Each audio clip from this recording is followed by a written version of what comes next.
जिसकी आराधना करता पसीने से, देश का निर्माण करता है पसीने से। गगन जिसकी ओढ़नी, धरती बिछौना है, श्रमिक तो इतिहास लिखता है पसीने से।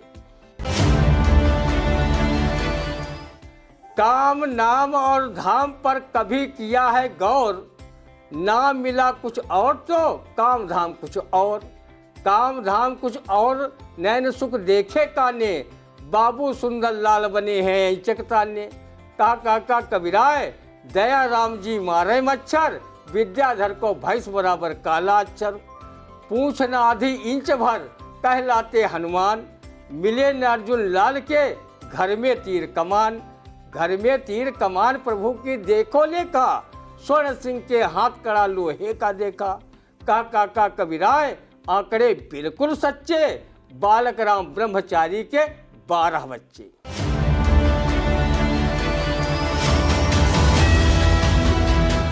नमस्कार, स्वागत है आप सभी का आई इंडिया के खास कार्यक्रम रंदा में। खबरों पर रंदा चलाने के लिए हमारे साथ मौजूद हैं आई इंडिया के स्टूडियो में वरिष्ठ पत्रकार, कवि एवं रंगकर्मी ज्ञान प्रकाश सिंह प्रतीक जी। तो प्रतीक जी, आपका बहुत बहुत स्वागत है खास कार्यक्रम रंदा में।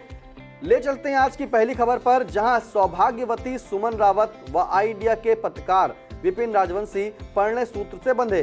शुभचिंतकों व बड़े बुजुर्गों ने दी सुखी दाम्पत्य जीवन का आशीर्वाद। क्या कहता है रंदा, सुनते हैं।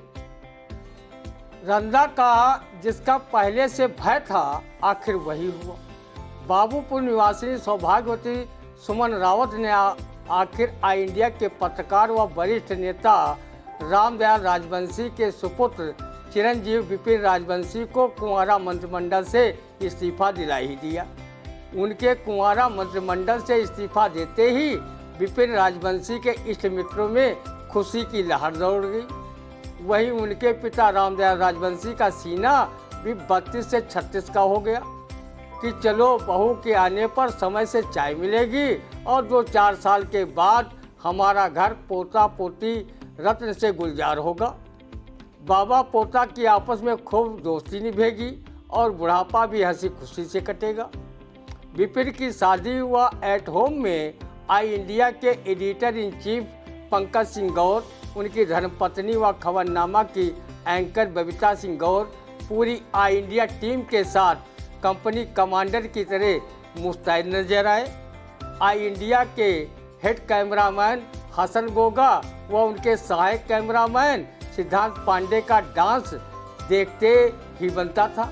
वो अपने डांस में इतने मशगूल थे कि वो समझ ही नहीं पा रहे थे कि वो डिस्को डांस कर रहे थे या बैले डांस। अगर उस समय उनके साथी दीपू राजवंशी अनुरोध करते तो गोगा हसन अभिनेत्री हेलन की तरह कैबरे डांस करने में भी गुरेज नहीं करते, और करते भी कैसे। उनके अजीज मित्र विपिन राजवंशी जो परिणय सूत्र से बंध रहे थे। पत्रकार प्रियांशु व निशांत गुप्ता भी इस शादी में बड़े प्रसन्न नजर आ रहे थे, लेकिन मन ही मन सोच रहे थे कोई सुंदर कुंवारी का पिता हम लोगों को अभी तक वरण करने क्यों नहीं आया। विपिन राजवंशी के एट होम में पासी समाज के नेता एवं सेवानिवृत्त बैंक अधिकारी यमसी भार्गव इतना अधिक खुश नजर आ रहे थे, इतना खुश तो वरिष्ठ कुंवारे सचिन मिश्रा अपने घर शादी देखने वालों को देखकर खुश नहीं होते। उन्होंने बाबा साहब डॉक्टर भीमराव अंबेडकर की प्रतिमा सुमन रावत व विपिन राजवंशी को भेंट की और संदेश दिया कि श्री भार्गव ने बाबा साहब के विचारों पर चलकर अपने दाम्पत्य जीवन को सुखी बनाएं तथा बड़े बुजुर्गों का सम्मान करना कभी न भूले, ये संदेश दिया। विपिन की शादी के एट होम में रंदा के प्रस्तोता ने भी लजीज व्यंजन का लुत्फ उठाया और इन काव्य पंक्तियों से दोनों को आशीर्वाद दिया। रंदा दोनों को दे रहा शादी मुबारकबाद, नूतन उमंग के साथ में खुशियां हों आबाद। तो विपिन राजवंशी की जो है शादी और एट होम में रंदा ने भी बधाई दी है। ले चलते हैं अगली खबर, जहां मुख्यमंत्री योगी आदित्यनाथ ने मेरठ में 517 करोड़ की परियोजनाओं का लोकार्पण करते हुए कहा कि अच्छे कामों को चुनेंगे तो परिणाम भी अच्छे आएंगे। अब अच्छे परिणाम पर क्या कहता है रंदा, सुनते हैं। मुख्यमंत्री जी, ये बात तो रंदा जैसे अरे गरे नत्थु खैरे लोगों को भी मालूम है कि बोया पेड़ बबूल का तो आम कहाँ से खाएं। तभी रंदा जैसे असंख्य मतदाताओं ने आप जैसे संत मनीषी के नेतृत्व वाली भाजपा पार्टी को चुना। आप कोई कार्य क्या कोई जनहित में कम कर रहे हैं? आपकी सरकार ने तो किसानों की आय दुगनी कर दी है, जिसे दुगनी करने में सारे देवता व गौ माता पूरा योगदान दे रहे हैं। किसानों की आय चौगुनी कैसे हो, इसके लिए समय से नहरों की सिर्फ सफाई नहीं हो रही है, रासायनिक खादों की समय पर पूर्ति नहीं हो रही है। आपके शासनकाल में किसान खुशहाल व मालामाल हैं। मनरेगा मजदूरों का करीब 14 करोड़ रुपया मजदूरी का सीतापुर जिले में ही बकाया है। अब उन्हें पर्याप्त काम भी नहीं मिल रहा है, इसलिए मजदूर भी काफ़ी खुशहाल हैं। उन्हें काम नहीं करना पड़ रहा, वो किसी कवि की इन पंक्तियों को साकार करते हुए मौज मस्ती काट रहे हैं। काम की न करो बात, राम की कसम, काम नाम धाम सब आराम में भस्म। हर मठ मंदिर इसलिए गुलजार हैं क्योंकि वहाँ पर श्रद्धालुओं से ज़्यादा भिखारियों की संख्या ज़्यादा है। बेचारे शिक्षित बेरोजगार सरकार से इतने प्रसन्न हैं कि वो कुछ कहा भी न जाए और कुछ सहा भी न जाए और कुछ रहा भी न जाए कि तर्ज पर अपनी खुशकिस्मती पर इतरा रहे हैं। बेचारे इतने प्रसन्न हैं कि वो जब भी कोई प्रतियोगी परीक्षा देते हैं तो या तो पेपर आउट हो जाता है या फिर किन्हीं कारणों से परीक्षा निरस्त ही हो जाती है। मरीज बेचारे आपके सरकारी अस्पतालों की सेवाएं से राम गुण गाने पर मजबूर हैं। यहाँ अस्पतालों में पर्याप्त संख्या में डॉक्टर तक नहीं है, कैंसर तक की दवाएं नकली बिक रही हैं। लोग अब सरकारी अस्पताल के दर्शन मात्र से ही ठीक हो रहे हैं। उन्हें लाली पीली टिकिया अस्पताल से मिले और चाहे न मिले। हर क्षेत्र में उत्तर प्रदेश आगे जा रहा है। रंदा कहाँ तक तारीफ करे जब सब अच्छा ही अच्छा है। प्रदेश के लोग इतने संपन्न व खुशहाल हैं कि करीब 25 करोड़ की आबादी में 16 करोड़ से अधिक लोग 5 किलो राशन के लिए राशन कोटे पर लाइनें लगा रहे हैं। शिक्षा व्यवस्था भी बहुत अच्छी है। कक्षा 5 तक के बच्चों को 20 तक का पहाड़ा नहीं आ रहा है। कोई स्कूल तो एकल अध्यापक के सहारे चल रहे हैं। योगी जी, आपकी कृपा से आपके प्रदेश की तरह रंदा भी काफ़ी खुशहाल है और दुआएं देता है आपकी सरकार बनी रहे और लोग इसी प्रकार अपने खुशी का इजहार वैसे ही करते रहें जैसे करीब 1100 रुपये में मिलने वाले सिलेंडर को खरीदने के समय मोदी सरकार की जय जयकार करते घूमते रहते। तो आपने सुना कि किस तरह से योजनाओं को जो है लोकार्पण करने और शिलान्यास करने के बाद भी ऐसे हालात हैं हमारे देश के, तो क्या कहा जाए।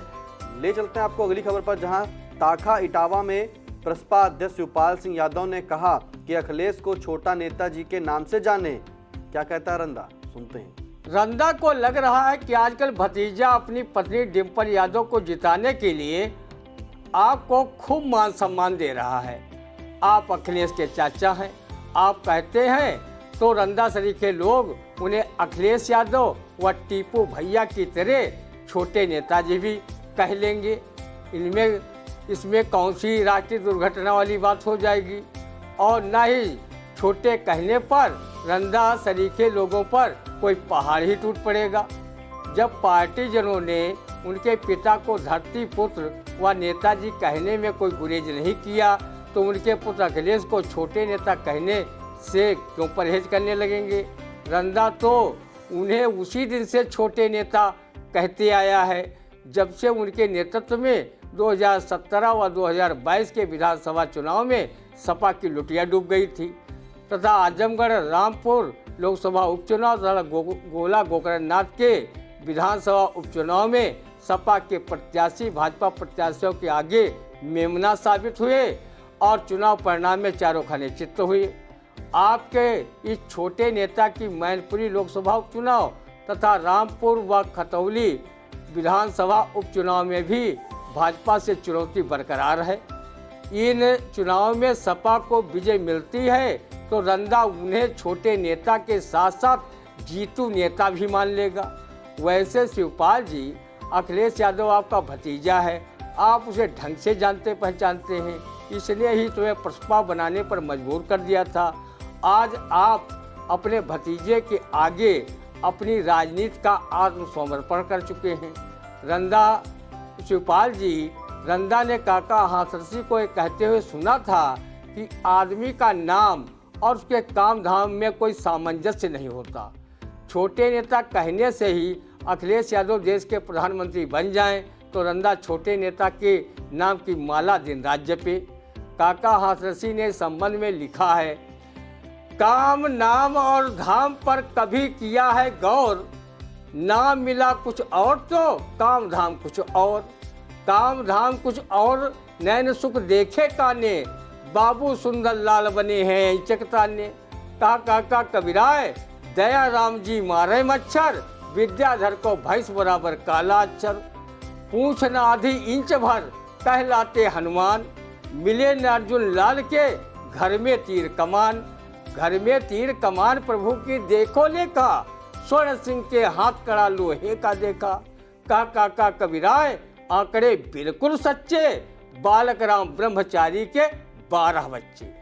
तो बालक राम ब्रह्मचारी के 12 बच्चे। जिस तरह से प्रसपा के राष्ट्रीय अध्यक्ष शिवपाल सिंह यादव ने अखिलेश यादव को छोटे नेता कहने की बात कही है कि उन्हें छोटा नेता कहा जाए, तो रंदा ने उन्हें बताया कि यही वो छोटे नेता हैं जिन्होंने शिवपाल सिंह यादव को जो है प्रसपा पार्टी बनाने पर मजबूर किया था। खैर, अगली खबर पर चलते हैं, जहां मोबाइल पर वीडियो बनाते रहे लोग, मिश्रिक ददीच कुंड में डूब गया मोहल्ला दौलतपुर निवासी 45 वर्षीय दीपक। क्या कहता है रंदा, सुनते हैं। इस घटना से मानवता शर्मसार हुई। मानवीय संवेदनाएं क्या वाकई में मर चुकी हैं कि एक डूबते व्यक्ति को बचाने के बजाय उसके मौत का लोग वीडियो बनाते रहे। ऐसे संवेदनहीन, हृदयहीन व विचारहीन मानवता के दुश्मनों को रंदा कोसने के अलावा और कर ही क्या सकता है। हम मनुष्य के लिए जिए और मनुष्य के लिए मरने वाली पवित्र भावना पर लघुशंका करने वाले लोगों को मरने के बाद भी नरक में ठौर नहीं मिलेगा। इनसे तो संवेदनशील जानवर होते हैं, उनसे तुलना करना भी पशुओं का घोर अपमान है। इनकी जितनी भी निंदा की जाए वो कम है। तो वाकई संवेदना मर चुकी है। एक डूबते हुए व्यक्ति का जो है वीडियो बनाना, उसे ना बचाना निंदा ही कहलाता है। पृथ्वी के अलावा 24 ग्रहों पर हो सकता है जीवन के OI 5554.01 पर हो सकती है मनुष्यों के लिए पृथ्वी से बेहतर सुविधाएं। क्या कहता है रंदा, सुनते हैं।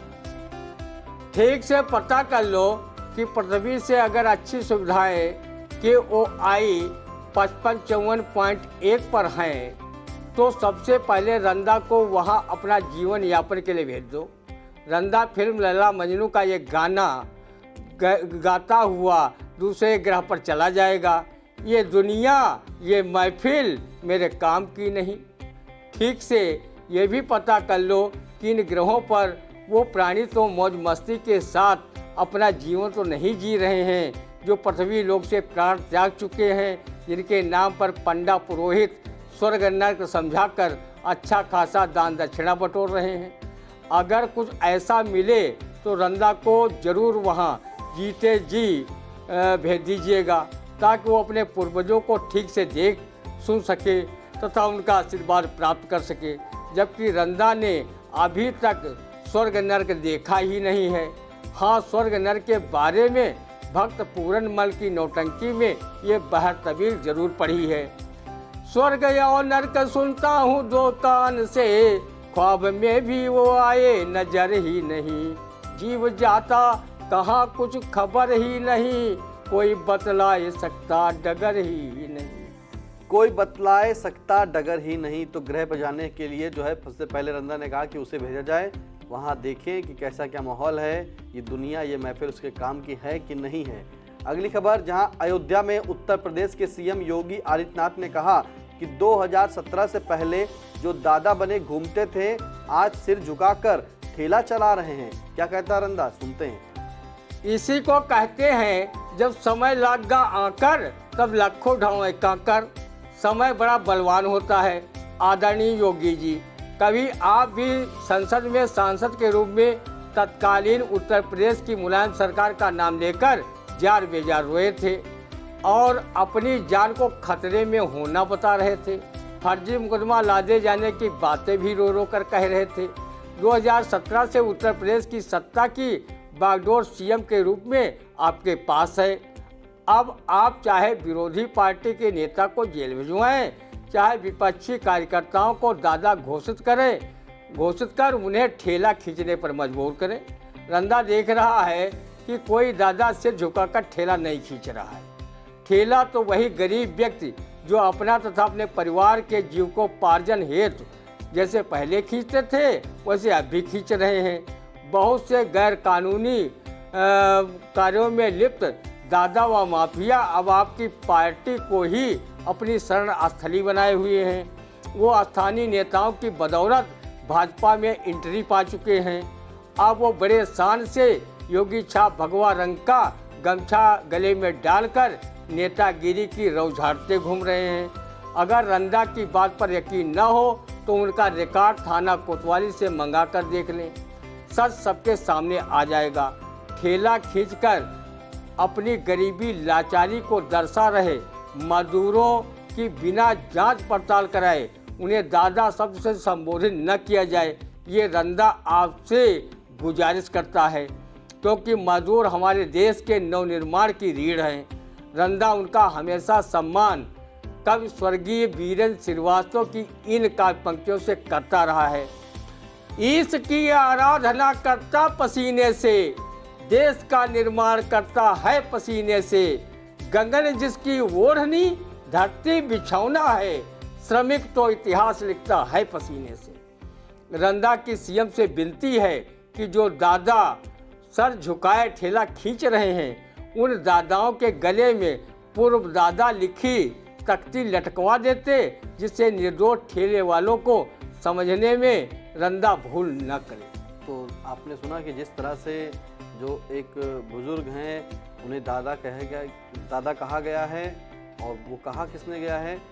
मुख्यमंत्री उत्तर प्रदेश के योगी आदित्यनाथ ने, क्योंकि समय बड़ा बलवान है और समय से कभी आगे नहीं चलना चाहिए। खैर, अगली खबर, जहां योग गुरु बाबा रामदेव ने महिलाओं पर टिप्पणी के लिए माफी मांगी। बाबा रामदेव ने ठाणे जिले में एक कार्यक्रम के दौरान कहा था कि महिलाएं साड़ी, सलवार, सूट, कमीज कुछ भी पहने या कुछ ना पहने वह हमेशा अच्छी लगती हैं। क्या कहते हैं बाबा रामदेव पर रंदा? सुनते हैं।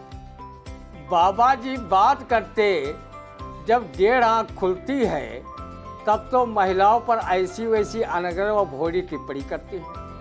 अगर दोनों आंखें बराबर खुलती तो ये व्यवसायी बाबा ऐसे पारदर्शी कपड़ों की मिल चलाते और उन्हें चिल्ला चिल्ला कर बेचते। भक्त मिलके कपड़े पहनिए पहनाइए, आज ही ले जाइए, बहुत दिन टिकते हैं, जो अंग छिपाने चाहिए इनमें से साफ दिखते हैं। यही बाबा रामदेव हैं जो यूपीए सरकार के कार्यकाल में धरना प्रदर्शन के दौरान पुलिस या लाठी डंडों व गिरफ्तारी से बचने के लिए महिलाओं द्वारा पहने जाने वाले सलवार, कमीज व दुपट्टा का ही सहारा लिया था। लेकिन फिर भी उन्हें पुलिस ने दबोच कर उत्तराखंड में हेलीकॉप्टर से छोड़ाई थी। आप पर अनेक आपराधिक मुकदमे लादे गए थे। भला हो माननीय सुप्रीम कोर्ट का, जिसने आपको राजनीतिक साजिश के तहत मुकदमे दर्ज करने की आशंका में राहत प्रदान की थी। आपका परम शिष्य आचार्य बालकृष्ण फर्जी डिग्री के मामले में जेल गए थे। जो हमारी माँ बहनें विश्वास कर पतंजलि व पतंजलि की दवाएं व सौंदर्य प्रसाधन सहित घर की आवश्यकता वाली चीज़ें खरीदकर बाबा के संस्थान को धनवान बना रही हैं, उन पर अनगढ़ व भोड़ी टिप्पणी से उन्हें कितना दुख पहुंचा होगा, विचारणीय है। बाबा जी, आपको पता होना चाहिए कि महिलाओं का अपमान करने वाले कभी सुखी नहीं रहे हैं। महाभारत और रामायण का असली प्रमाण है। जिस दिन हमारी माँ बहनों ने पतंजलि के उत्पादों का बहिष्कार करना शुरू कर दिया, उस दिन आपकी कंपनियां दिवालिया घोषित होना शुरू हो जाएंगी। तब आपका अनुलोम विलोम, पेट फुलाना, पचकाना, घुमाना भी काम नहीं आएगा। जी बिल्कुल, आपने सही कहा कि जब जो है बाबा रामदेव को भागना पड़ा था तो इन्हीं महिला के वस्त्र को जो है पहनकर वह भागे थे। और इस तरह से जो मतलब एक अजीब सी टिप्पणी करना महिलाओं के प्रति या अशोभनीय है और उनकी निंदा करता है रंदा। महिलाओं के प्रति सम्मान करना चाहिए। अगली खबर, जहां मुरादाबाद में उप मुख्यमंत्री ब्रजेश पाठक ने कहा कि विश्व स्तरीय बनाएंगे यूपी की चिकित्सा व्यवस्था। क्या कहता है रंदा, सुनते हैं। नगर पालिका चुनाव में तो सीतापुर के चुनाव बाद नेता भी सीतापुर नगरीय क्षेत्र को सिंगापुर बनाने की घोषणा करने लगते हैं। चुनाव हारने जीतने के बाद इस बात पर भी बात नहीं करते, सही से नगरीय सुविधाएं भी उपलब्ध नहीं कराते। उत्तर प्रदेश में नगर पालिका के चुनाव इसी माह में होने हैं, तो आप यूपी की चिकित्सा व्यवस्था विश्व स्तरीय बनाने की बात कहने लगे। आदरणीय deputy CM Pathak ji, UP की चिकित्सा व्यवस्था विश्व स्तरीय बने या न बने, वो यूपी स्तरीय ही बन जाए तो रंदा आप जैसे कर्मठ डिप्टी सीएम व आपकी सरकार में बैठे जिम्मेदारों की बलैया लेते घूमे।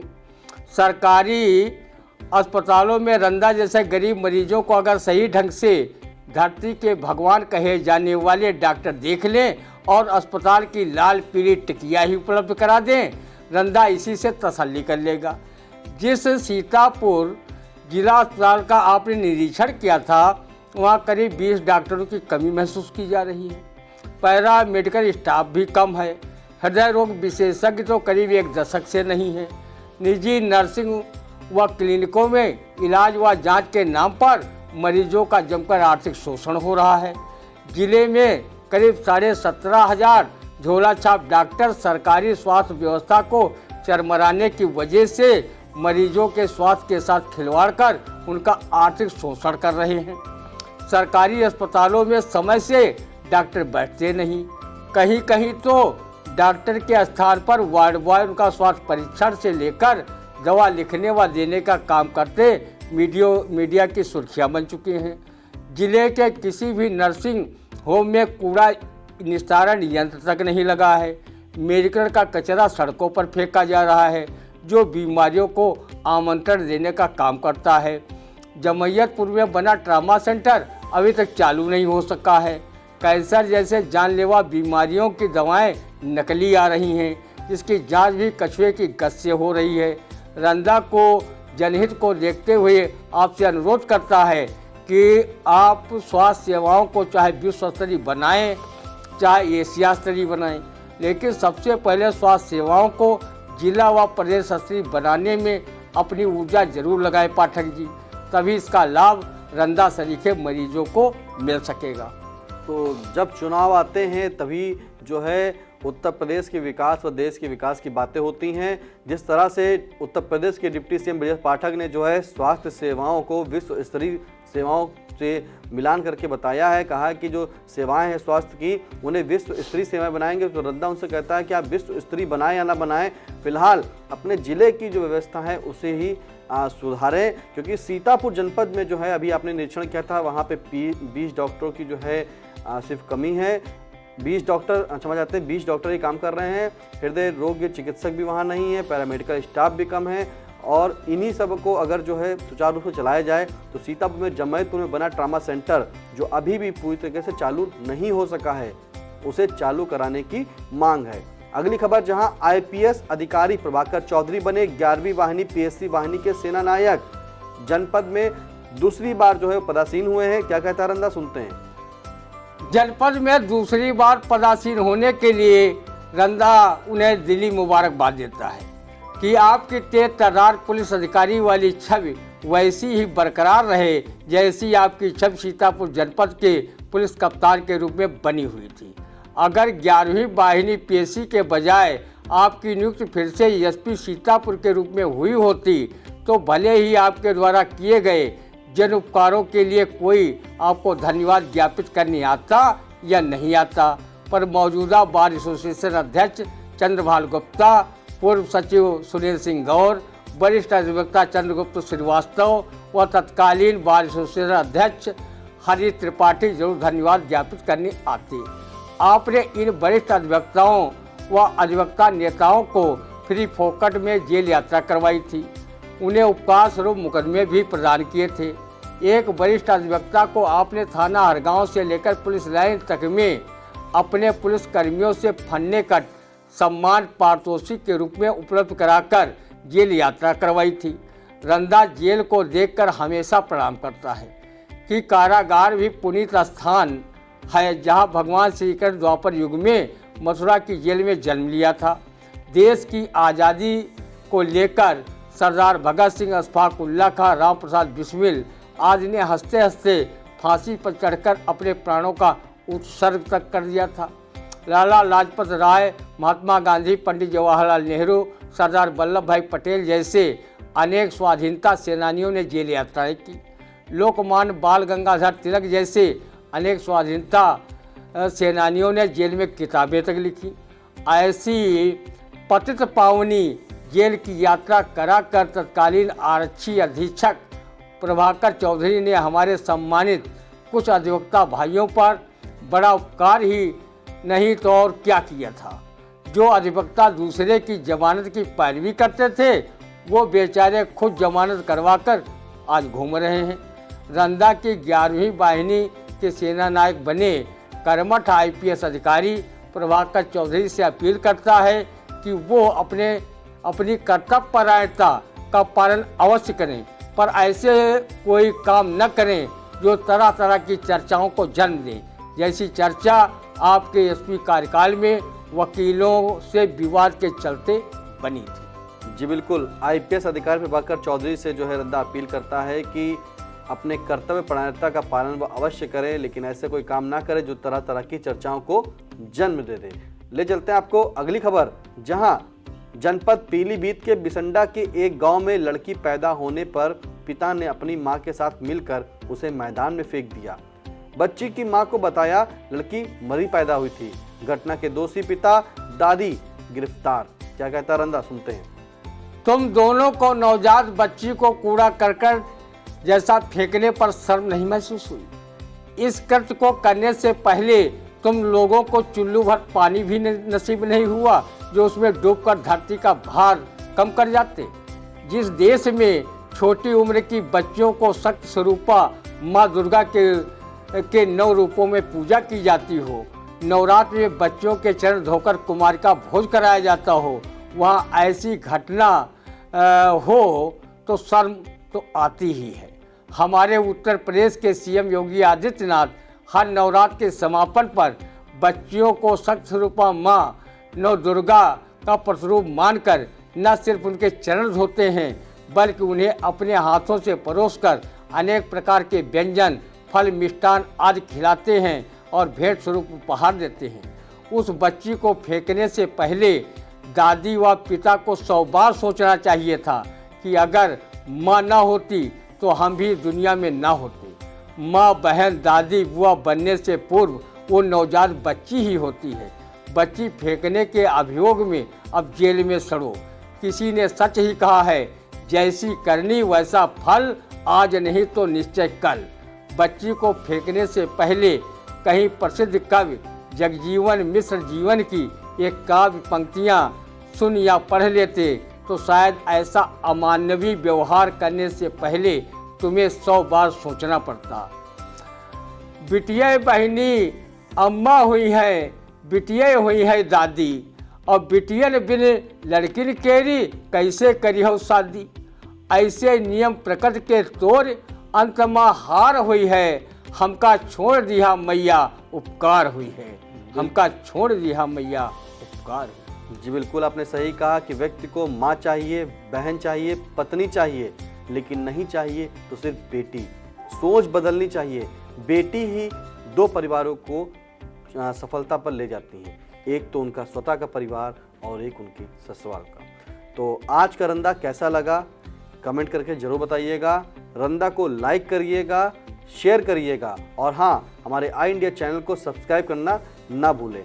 फिर मिलते हैं आपसे अगले रविवार सुबह 8:30 बजे। इस वक्त दीजिए इजाजत। नमस्कार।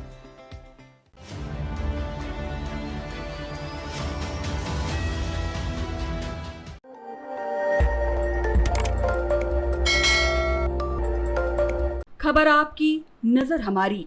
देखते रहिए आई इंडिया।